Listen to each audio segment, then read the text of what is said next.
ঢাকায় শুরু হয়েছে 4 দিনের থাই খাদ্য উৎসব।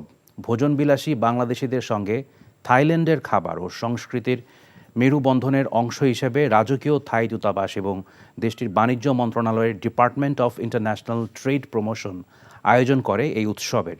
সন্ধ্যায় রাজধানীর হোটেল প্যান প্যাসিফিক সোনারগাঁওয়ে বর্ণাঢ্য আয়োজনে প্রধান অতিথি হিসেবে এই উৎসবের উদ্বোধন করেন বেসামরিক বিমান পরিবহন ও পর্যটন মন্ত্রণালয়ের সচিব মোহাম্মদ মোকাম্মেল হোসেন।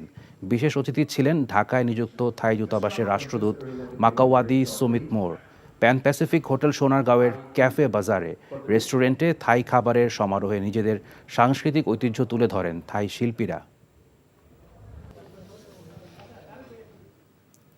ভালোবাসাটা কি জানো? 1 মণ দুধের মধ্যে 1 ফোঁটা গরুর চোনা। এই 1 ফোঁটা গরুর চোনা যেমন 1 মণ দুধকে নষ্ট করে দেয়, ঠিক সেরকম ভাবে প্রেম ভালোবাসাটা তোমার ক্যারিয়ারটাকে একদম নষ্ট করে দেয়।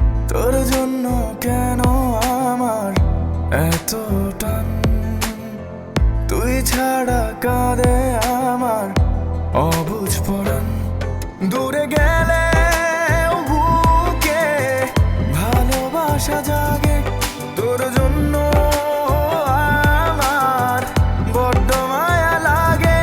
যেমন তুমি আমার কাছে টাকা চাইতেছো, সেরকম আমারও তোমার কাছে একটা চাওয়া আছে। স্যার ইভেন এটাও বলছে যে আপনি নাকি পড়াশোনা ভালো মতো শেখান না।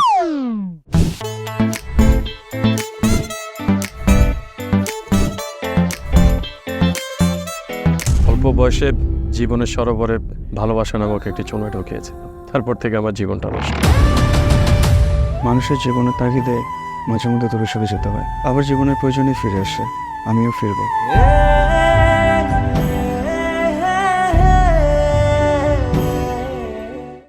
এখন জন্ম সনদ দিয়ে খোলো বিকাশ স্টুডেন্ট অ্যাকাউন্ট। নিজের বিকাশ নিজে কর।